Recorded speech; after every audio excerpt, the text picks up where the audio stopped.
तो ब्लू जे में जो जावा का प्रोग्राम रन करेंगे, तो जावा क्या है, जावा है pure object oriented programming language. आज का क्लास में हम सीखेंगे कैसे जावा में ऑब्जेक्ट बनता है और उस ऑब्जेक्ट को कैसे कॉल किया जाता है। ऑब्जेक्ट ओरिएंटेड प्रोग्रामिंग का मतलब क्या है? ऑब्जेक्ट ओरिएंटेड प्रोग्रामिंग का मतलब है सेम प्रोग्राम डिफरेंट प्लेस में डिफरेंट एक्टिविटीज करेगा एज पर यूजर इनपुट, लेकिन प्रोग्राम मेरा एक बार बना हुआ रहेगा सेम प्रोसेस में, एक प्रोसेस के थ्रू प्रोग्राम बना हुआ रहेगा। जैसे कि ऐसे मान लो हम जो है एक क्लास है, सपोज हम एक ऑब्जेक्ट है, अब हम यहाँ पर रनिंग एज में तुम्हारा क्लास करवा रहे हैं।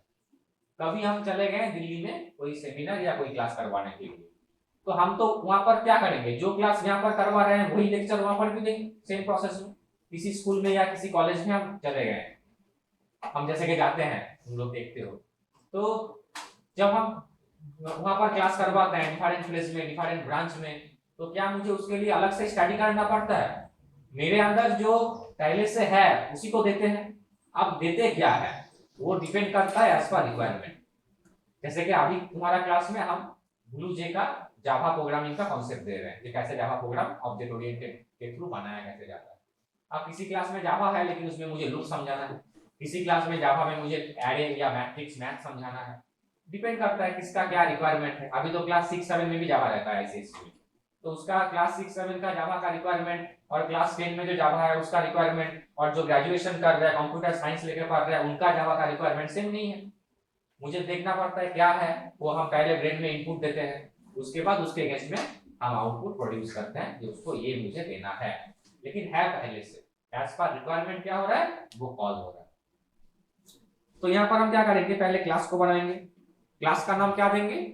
जिस नाम से मेरा प्रोग्राम बना क्लास बना हुआ है, जैसे कि हम शुरू में जब क्लास तैयार किए थे प्रो 4 का नाम दिए थे, तो यहाँ पर भी मुझे प्रो 4 का नेम से वो देना पड़ेगा। प्रो 4 का नाम से क्लास को स्टार्ट किए, ब्रैकेट ओपन ब्रैकेट क्लोज कर दिए, ब्रैकेट ओपन ब्रैकेट क्लोज कर दिए, तो मेरा क्या हुआ, हम अंदर आ गए। Starting bracket and ending bracket एक साथ देने से बाद में कंफ्यूजन क्रिएट नहीं होता है, क्योंकि जब अभी तो छोटा प्रोग्राम बनाएंगे लेकिन जब बड़ा प्रोग्राम करेंगे तब खुद भूल जाएंगे शुरू कहां पर हुआ था, खत्म किए है या नहीं, एरर दे देता है। इसीलिए जब मशीन में कोडिंग लिखेंगे तब ये मेंटेन करना मस्ट है। स्टार्टिंग जिसको हो रहा है उसको हम कोड क्लोज भी करेंगे। अब इसमें हम एक non return type function create कर रहे हैं, इसका हम नाम दे रहे हैं वॉइड ऐड।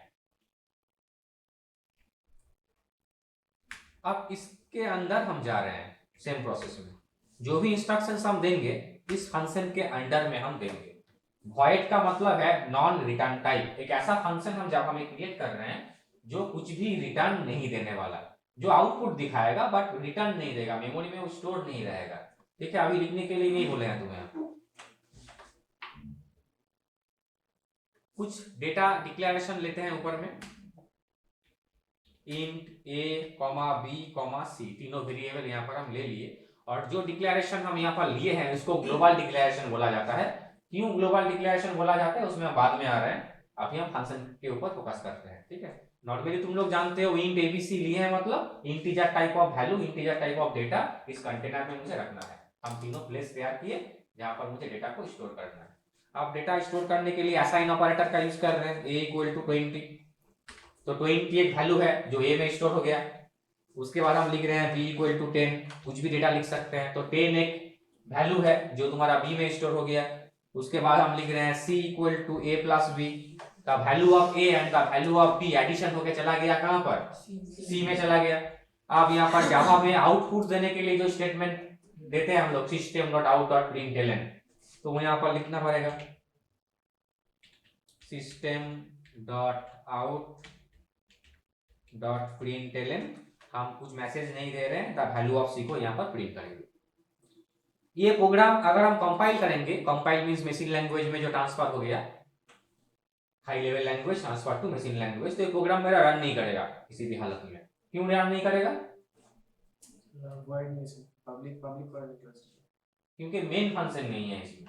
ये तो मेरा बनाया हुआ फंक्शन है void add, लेकिन एक प्रोग्राम को रन कराने के लिए जो मेन फंक्शन का यूज होता है, जो तुम लोग जानते हो पब्लिक स्टैटिक void main करके हम लोग लिखते थे पहले, वो यहाँ पर मिसिंग है, क्योंकि हम अभी क्लास के अंदर ऑब्जेक्ट बनाना सीख रहे हैं। अभी हम मेन फंक्शन को यूज किए ही नहीं, हम क्या किए, क्लास बनाए और क्लास के अंडर में एक ऑब्जेक्ट बना हुआ है। जैसे हम एक क्लास है और मेरे अंदर ऑब्जेक्ट्स है, VB स्क्रिप्ट, जावा स्क्रिप्ट, जावा, पाइथन, जो भी लैंग्वेजेस हम पढ़ाते हैं वो एज ए एक एक ऑब्जेक्ट्स है। हम टोटल एक क्लास है और मेरे अंदर एक एक ऑब्जेक्ट्स है। जब जैसा रिक्वायरमेंट होता है उस ऑब्जेक्ट को कॉल किया जाता है। तो यहाँ पर एक क्लास है जिसका नाम है प्रोग्राम 4 और उस प्रोग्राम 4 में एक ऑब्जेक्ट तैयार किए हैं void add बोल के। और भी बना सकते हैं लेकिन अभी समझाने के लिए नहीं बना रहे हैं, छोड़ दे रहे हैं। फंक्शन से हम निकल गए। तो ये फंक्शन क्या करेगा तो देख के ही तुम्हें समझ में आ रहा है, जस्ट सिंपली दो नंबर का एडिशन करेगा। अब प्रोग्राम को रन करने के लिए मुझे मेन फंक्शन का रिक्वायरमेंट है। अब हम यहाँ पर लिखते हैं मेन फंक्शन, जैसे कि हम लोग लिख चुके हैं पहले भी, पब्लिक स्टैटिक वॉइड मेन। और इसमें आर्गुमेंट कुछ देना नहीं है फिलहाल, तो स्ट्रिंग आर्गुमेंट लिख के रखेंगे।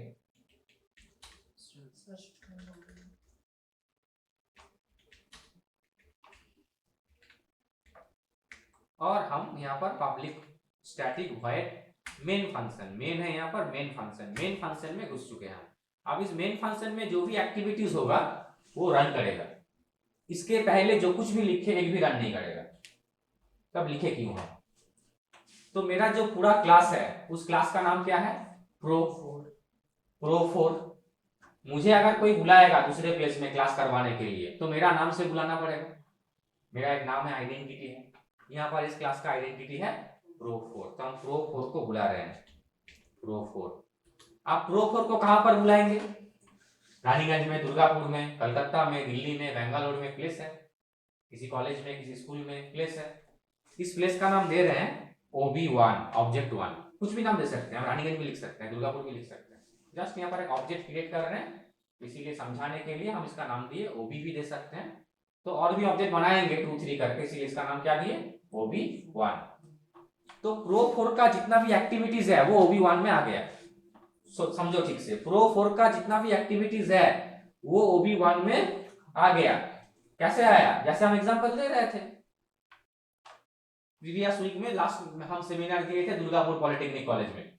लास्ट जो मेरा एक्टिविटीज था प्रीवियस वीक में, तो हम क्या है क्लास।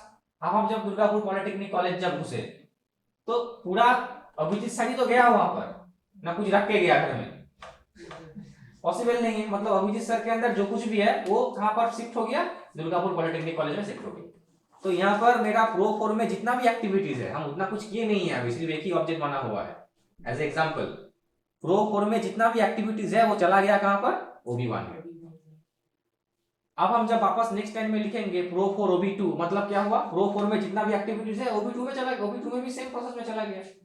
जैसे कि हम लास्ट वीक में दुर्गापुर में थे, प्रीवियस वीक में और भी जगह पे थे, और भी जगह पे सेमिनार क्लास करवाए थे हम वहां पर जाके। तो सेम कैरेक्टर डिफरेंट प्लेस में जा रहा है, सेम एक्टिविटीज हो रहा है, तो यहाँ पर प्रोग्राम 4 का total concept, total programming, total coding मेरा OB1 में आ गया, इक्वल टू न्यू प्रो4। ये प्रोसेस है, जावा में कोडिंग लिखने का प्रोसेस है, सिस्टम है। इसमें और एक्स्ट्रा कुछ नहीं समझना है तुम्हें। प्रो4 का टोटल प्रोग्रामिंग OB1 में आ चुका है, ये तुम्हें समझना है। अब कॉल किसको करेंगे? हम कॉल करेंगे OB1.add। हम कॉल करेंगे OB1.add। जब ऐड को कॉल करेंगे, ऐड है क्या? ऐड है क्या? फंक्शन है।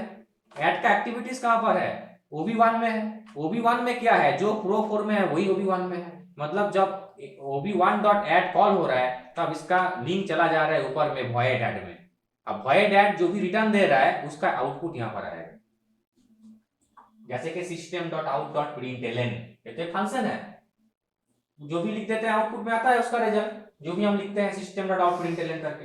लेकिन वो कैसे आउटपुट देगा उसका तो प्रोसेस इनबिल्ट है जावा में, इनबिल्ट, वो मुझे बोलना नहीं पड़ता है। तो वो हो गया तुम्हारा प्री डिफाइंड फंक्शन। और यहाँ पर जो ऐड बोल के बनाया हुआ है वो मेरा बनाया हुआ फंक्शन है, मींस ये हो गया यूजर डिफाइंड फंक्शन। अब इसको कंपाइल करते हैं, कोई एरर नहीं है। रन करके देखो एक बार प्रो4 को, राइट क्लिक करो उसमें, void main जैसे रन करते हो जाओ और उसको रन करो। तो आंसर क्या आया? आंसर आया 30। जो आना चाहिए था 10 प्लस 20 प्लस 10 जो आना चाहिए था 30, वही यहाँ पर आया। आप तुम में से किसी कोई सोच सकते हो जैसा ऐसा रिक्वायरमेंट ही क्या था, हम डायरेक्ट मेन फंक्शन में इसको कर देते, ऑब्जेक्ट बना के वापस कॉल करके। इतना ऐसा रिक्वायरमेंट क्यों था? क्योंकि अगर हम बड़ा वे में सोचेंगे तो मुझे करना पड़ेगा। हम शॉर्ट में सोच रहे हैं, मतलब हम सिर्फ रानीगंज में क्लास करा रहे हैं, और हम ब्रॉड वे में सोच रहे हैं, मतलब हम क्या कर रहे हैं, ऑल ओवर इंडिया में क्लास ले रहे हैं। अगर हम शॉर्ट में सोचेंगे तो क्या होगा, रानीगंज में किसी जगह पे बैठ के क्लास कराएंगे, ओनली एंड ओनली, और कोई ऑप्शन नहीं है। अगर हम ब्रॉडली सोचेंगे तो क्या होगा, हम ऑल ओवर इंडिया में, ऑल ओवर वर्ल्ड में भी फ्यूचर करा सकते हैं। सॉफ्टवेयर जो होता है वो ऑल ओवर वर्ल्ड के लिए होता है, तुम्हारे और मेरे लिए अकेला नहीं होता। तो यहां पर क्या हुआ, हम यहां पर वापस लिख रहे हैं pro 4 OB2 equal to new pro 4। तो दूसरा एक ऑब्जेक्ट बन गया, मतलब हम पहले गए थे दुर्गापुर, आप चले गए कलकत्ता, वहां से भी कॉल कर रहे हैं, किसको कॉल करेंगे, OB2.add को। कॉल कितना बार हुआ, 2 बार। फंक्शन एक बार बना हुआ है, करेक्ट, क्लास एक बार बना हुआ है, सब कुछ एक बार ही है, लेकिन कॉल कितना बार हो रहा है, 2। कंपाइल करो, कोई एरर नहीं है, क्लास को बंद करो, इसके ऊपर राइट क्लिक करके वाइट मेन में जाओ, ओके करो, तो 2 बार मेरा आंसर निकला 30। अब हम जो तुम्हें बोल रहे थे, हर जगह पे तो सेम इनपुट नहीं रहेगा, तुम जो इनपुट्स मुझे दोगे, तुम जो रिक्वायरमेंट मुझे बताओगे, दूसरा बैच को सेम रिक्वायरमेंट नहीं बताएगा, दूसरा भी बैच है मेरा जावा का। अब तुम्हारा जावा का जो रिक्वायरमेंट है, दूसरा बैच में जावा का रिक्वायरमेंट अलग है, मतलब एज पर इनपुट मुझे आउटपुट देना पड़ता है। तुम जैसा इनपुट मुझे दोगे, सर ये मुझे समझ में नहीं आ रहा है, वो मेरा नहीं हो रहा है, जैसा इनपुट तुम मुझे दे रहे हो उसका वैसा आउटपुट हम दे रहे हैं। तब उसको हम क्या करेंगे, इस फंक्शन को जो हम बनाए थे ऐड, इस फंक्शन को हम पैरामीटराइज्ड कर देंगे। पैरामीटराइज्ड मतलब ये जो ब्रैकेट के अंदर है इसमें वैल्यू पास करेंगे। क्या लिखेंगे इसमें, हम लिखेंगे int a comma int b। ऊपर में जो a और b रखा हुआ था उसको हटा दिए। ये ब्रैकेट के अंदर int a और int b का मतलब है यूजर्स से डेटा कलेक्ट करेंगे। यूजर्स कितना डेटा कलेक्ट करेंगे, जितना रिक्वायरमेंट है। यूजर कितना देगा, जितना एज ए प्रोग्रामर हम बताए हैं, वो यूजर वो देने के लिए मस्ट है, उसको देना ही पड़ेगा, नहीं तो फंक्शन रन ही नहीं करेगा। ये मेरा बनाया हुआ फंक्शन है, हम जैसे देंगे फैसिलिटीज, जैसे देंगे, यूजर जब उसको रन करेगा उसको सेम टू सेम डेटा देना पड़ेगा उसमें, नहीं तो रन नहीं करेगा। तुम लोग एक्सेल सीखे हो, एक्सेल में मेरा टुडे बोल के एक फंक्शन होता है, टुडे, तुम लोग किए हो प्रीवियस क्लासेस में। तो वहां पर क्या लिखते हैं, equal to today bracket open bracket close enter. Bracket के अंदर कुछ देना नहीं पड़ता है, सिर्फ लिखते हैं equal to today bracket open bracket close enter देते हैं, तो सिस्टम का करेंट डेट एंड टाइम आ जाता है। और वही तुम लोग एक्सेल में सम सीखे हो, इक्वल टू सम, पहला सेल नंबर देते हो, इज टू देके और एक सेल नंबर देते हो, तब जाकर सम फंक्शन रन करता है। तुम सम फंक्शन को लिखो, ब्रैकेट में ब्रैकेट ओपन ब्रैकेट क्लोज करो, डेटा मत दो, रन करेगा, 2 डेटा ही देना पड़ेगा, सेपरेटर तुम्हें इस टू देना पड़ेगा। क्यों देना पड़ेगा, क्योंकि वो कंपनी जब बनाया है, माइक्रोसॉफ्ट कंपनी का जो प्रोग्रामर है, जो लोग इंजीनियर है जिन्होंने बनाया है, वो उसी तरह से उसको रेडी कर दिया है। हम उनको मेंटेन करना हम लोग के लिए मस्ट है, हम अपना बुद्धि वहां पर नहीं लगा सकते। हाँ, सेल एड्रेस क्या देंगे वो मेरे हाथ में है, बट वो प्रोसेस को मुझे मेंटेन करना पड़ेगा। वही तुम जब एक्सेल में इफ कंडीशन कर रहे हो तो क्या कर रहे हो, पहले कंडीशन देते हो, कॉमा सेपरेटर यूज होता है वहां पर, कॉमा देने के बाद होता है ट्रू पार्ट, जो उसका अगेंस्ट में रिजल्ट क्या आएगा, और वापस कॉमा देने के बाद होता है फॉल्स पार्ट। तीनों स्टेटमेंट का जरूरत पड़ता है तुम्हें, state logical test, true part and false part, तो तुम्हें तीनों को ही देना पड़ेगा। तुम एक देके छोड़ दिया, या लॉजिकल टेस्ट के जगह पर तुम पास फेल कुछ रिस्पांस लिख दिया, तो काम करेगा, वो नहीं करेगा। जो जहां पर जैसा डेटा तुम्हें देना है इनपुट, तुम्हें वही करना है, तब जाके तुम्हारा फंक्शन रन करेगा। तो हम यहाँ पर यूजर से कितना डेटा लेंगे, 2 डेटा। यूजर अगर एक भी डेटा नहीं देगा एरर देगा, यूजर अगर 3 दे देगा तो भी एरर देगा, 1 देगा तो भी एरर देगा। यूजर को 2 ही डेटा देना है, और 2 डेटा इंटीजर में ही देना है, क्योंकि हम वही मेंशन कर दिए हैं यहाँ पर। कंपाइल करो, देखो एरर आएगा, दे रहा है ना ऐड में एरर, वो ऐड को पकड़ नहीं पकड़ सक रहा है, ऐड को वो कैच नहीं कर रहा है, क्योंकि ऐड तो पैरामीटराइज्ड है। उसको कॉल करने के लिए अब तुम्हें 2 वैल्यू देना पड़ेगा, ऐड को कॉल करने के लिए तुम्हें 2 वैल्यू देना पड़ेगा, तुम नहीं दिए हो तो एरर दे रहा है यहाँ पर। तो ऐड को जब हम कॉल करेंगे तब यहाँ पर हम वैल्यू पास करेंगे, पहला वैल्यू दे दिए 20, सेकंड वैल्यू दे दिए 10, तो 20 goes to A and 10 goes to B. इसको ऑब्वियसली हटा देंगे, इसको पहले ही मुझे रिमूव करना चाहिए था। ये तो डेटा फिक्स था ना मेरा, वो डेटा मेरा फिक्स था, जितना भी कॉल करेंगे वो 30 आता, लेकिन आप अभी भी 30 आएगा, क्योंकि 10 एंड 20 दिए हैं, लेकिन वो यूजर के थ्रू है, मतलब हम प्रोग्रामिंग के थ्रू उसको पास किए, अभी यूजर नहीं दे रहे, ऑब्वियसली हम ही पास कर रहे हैं समझाने के लिए। और वापस जब ऐड को कॉल किया गया, यहाँ पर हम दे रहे हैं 45, 23। अब इसमें अलग अलग आंसर आएगा। प्रीवियस टाइम भी हम 2 बार कॉल किए थे, दोनों में 30 आ गया था।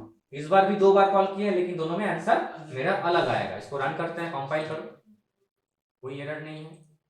अब इसको राइट क्लिक करके प्रो 4 को रन करो वाइट मेन में जाके, ओके करो। तो एक का आंसर आ रहा है 30 और एक का आंसर आ रहा है 64। ये पहला बार कॉल हुआ है और ये सेकेंड टाइम कॉल हुआ है।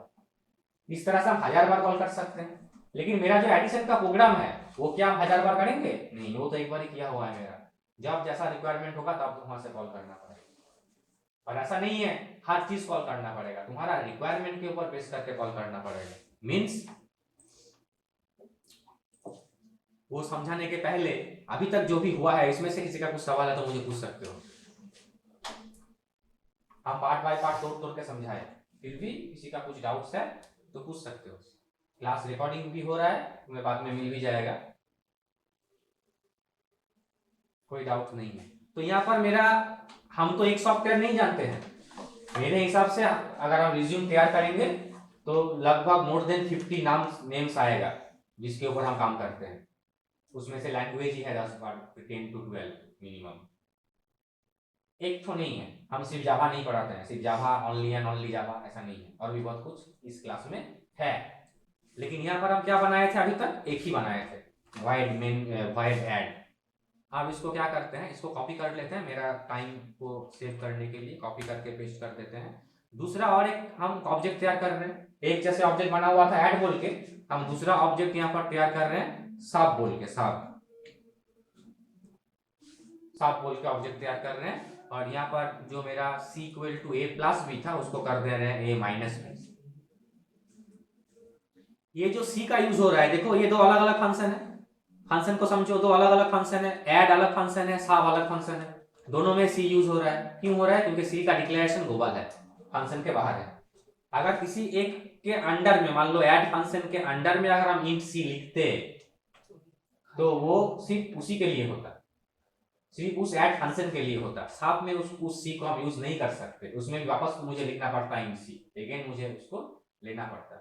लेकिन जितना भी फंक्शन मेरा बना हुआ है उसके ऊपर में लिखा हुआ है int c, मतलब ये c हो गया ग्लोबल डिक्लेरेशन। हम जितना भी फंक्शन इस क्लास में बनाएंगे सब में c को यूज कर सकेंगे। और तुम बोल सकते हो सर ब्रैकेट में क्यों नहीं लिख रहे हैं, जैसे कि int a, int b, int c क्यों नहीं लिखे आप? क्योंकि वो पैरामीटराइज्ड है, वहां पर जो भी रहेगा वो यूजर से लेने के लिए होगा।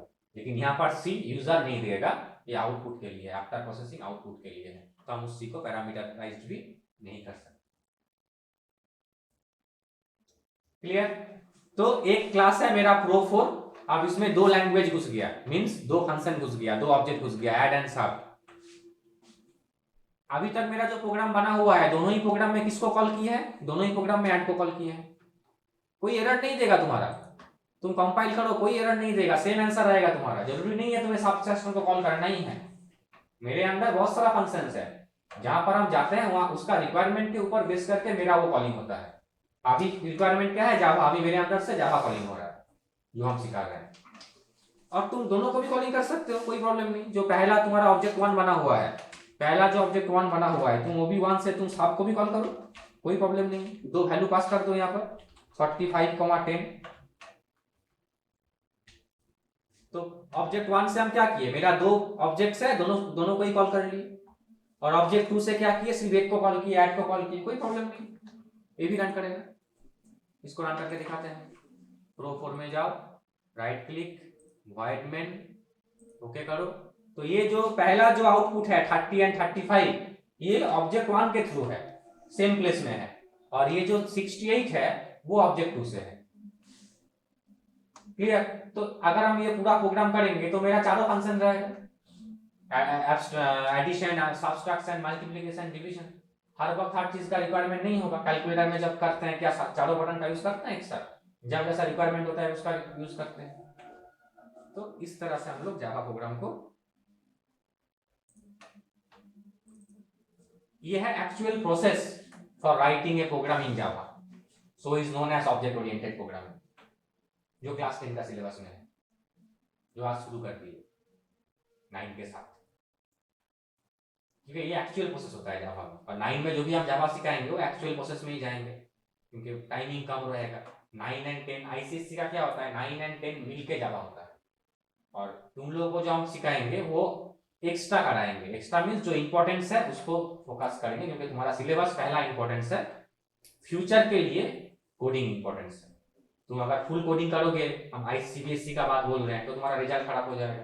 तुम्हारा मेन फोकस एवरीथिंग घर में पढ़ना, एवरीथिंग तुम्हारा होगा तुम्हारे सिलेबस के ऊपर। हम जो एक्स्ट्रा करवाएंगे उसके ऊपर टेस्ट भी नहीं लेंगे और कुछ बोलेंगे भी नहीं। सीखना है, कॉपी में रखना है, बाद में वो देख के याद आ जाएगा, क्लासेस भी रिकॉर्डेड रहेगा, वो फ्यूचर के लिए। क्योंकि फ्यूचर में तुम्हारा जो भी होगा कोडिंग के थ्रू होगा। तुम अगर ये 2 साल कोडिंग छोड़ दोगे, एकदम ब्लैंक हो जाएगा अगर कोडिंग, तो बाद में तुम्हारे लिए प्रॉब्लम हो जाएगा।